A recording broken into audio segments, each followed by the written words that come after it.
Hey, what's up? This is Eric, and don't mind the extra tall grass. I haven't had time to mow anything when the weather's been nice, but I wanted to talk about figs waking up and seeing what's going on back here in the backyard.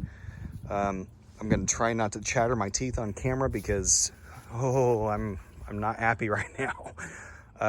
It's a little colder than what I'm wanting, I guess.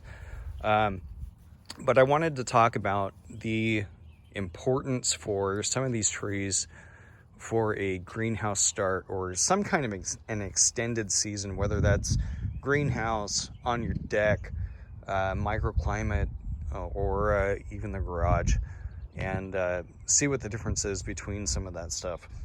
So some of these trees out here have been outside all year long, without any protection, and you can maybe see some of the difference here in this grouping.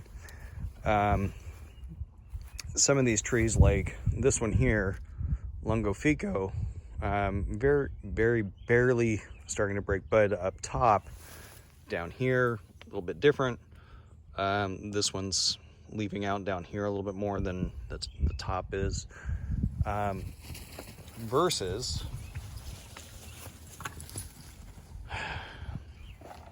Huskies are running. They've broken so many of my trees off. Versus over here, this one was in the greenhouse, and you can see how much further developed it is. Now, not a lot of growth, mind you. It's only maybe 2 inches at most, but it's enough that it looks like a more developed, leafed out tree. Whew. Sorry, I'm freezing. I do not have I do not have any meat on my bones to keep me warm anymore.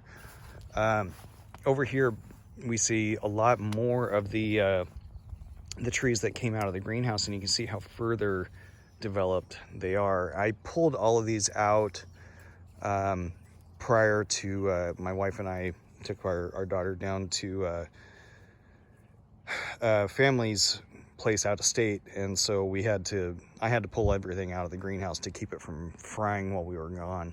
So and I just decided to leave everything out. I mean, we've got so much overcast this time of year. The need for transitions out of the greenhouse are minimal. I can't say the same for stuff coming out of the garage. We need to protect that stuff from the sun damage, but stuff coming out of the greenhouse is fairly okay.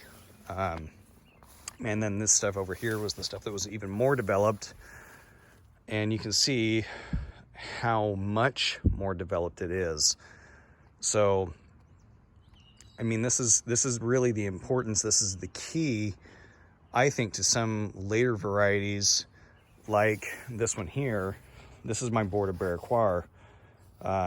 Pond's fig, great fig last year for me. Definitely in consideration for keeping as far as late figs go. Very vigorous, and it puts out some really high quality stuff. So that's definitely one I'm thinking about probably keeping long term. And then over here I've got a couple different varieties. I think this is my De La Roca. Over here I've got a Vertolino. I've got a couple other ones that weren't quite, I wasn't happy with the lignification that I got at the end of the year, so I put them in the greenhouse to protect them. But I'll take you up and show you what the difference is between in-ground trees and potted trees that didn't get the greenhouse start, and you can see what the difference is. And it's pretty stark. This is another small grouping of stuff that came out of the greenhouse. I put these around one of the trees that the puppies like. So just trying to protect stuff. But you can see how developed those are compared to Over here, this is my Oregon Prolific, also known as a Latarula or Italian honey. I've got a couple different varieties grafted to this tree, but Italian honey in and of itself is a good fig for the Pacific Northwest. So you can see there's a few Breba here starting to swell. It's a good variety. I really like this one as far as honey types go. And next to it, you see some potted trees there. Really, they're not that far behind. And that's the crazy thing about all of this is this year it seems like potted trees without the greenhouse. I'll wait. Wow, somebody's driving angry. Potted trees without the greenhouse don't seem to be that far behind my in-ground trees. And even up here, this is my Desert King. It really doesn't have much in the way of leaf growth, but it has a lot of Breva buds swelling. So it kind of an interesting feature of that one. And Desert King is obviously a winner here in the Pacific Northwest, but you can see how developed the potted trees without the greenhouse start are. Variety type doesn't matter. All that matters is they're about, the same as my in-ground trees this year, and significantly further behind than the trees that were in the greenhouse. However, what I will say is the stuff that was in the greenhouse or stuff that was in the garage, stuff that was up on the deck, they're not significantly further along. Like I said before, maybe 2, 3, maybe 4 inches of growth on some of the more vigorous stuff. That's not much, but it might be enough to give us 2 to 3 weeks start time on getting a main crop to ripen.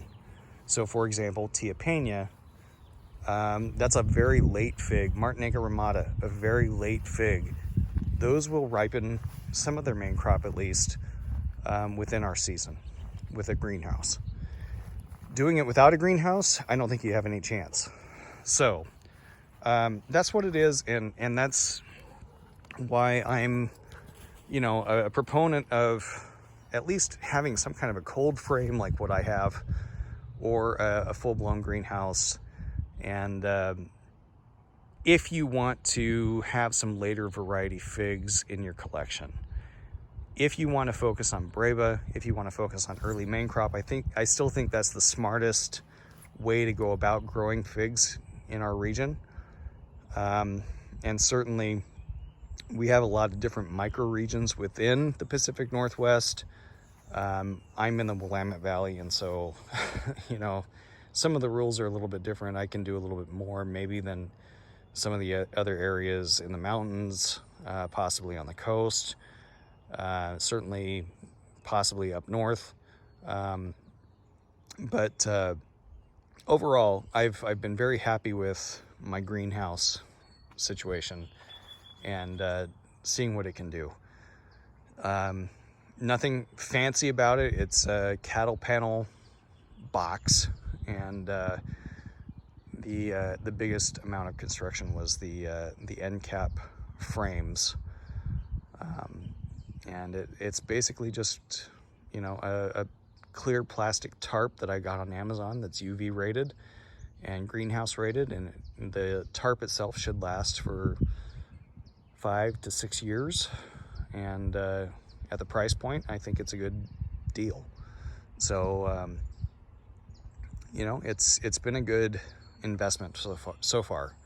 I have a lot of pomegranates, a lot of citrus, and a lot of figs that I utilize a head start for, and the citrus really thrive in that greenhouse. I don't have to heat it in the wintertime in my location, All I have to do, I ran Christmas lights out to it this year, and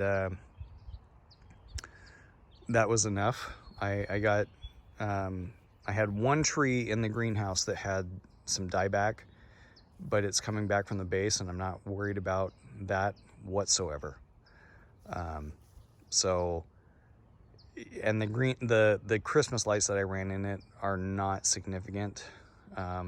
It's just 2 strands for the entire greenhouse, and it was just enough to, I think, keep it from going too far below freezing in the wintertime. So with that, I'll cut it off here. That's plenty.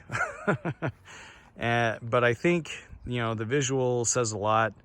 Having some kind of season extension structure helps immensely with your fig trees, at least here in the Pacific Northwest, and I know in the greater Pacific, or here in the Willamette Valley and the greater Pacific Northwest. So with that, drop any questions you have in the comments.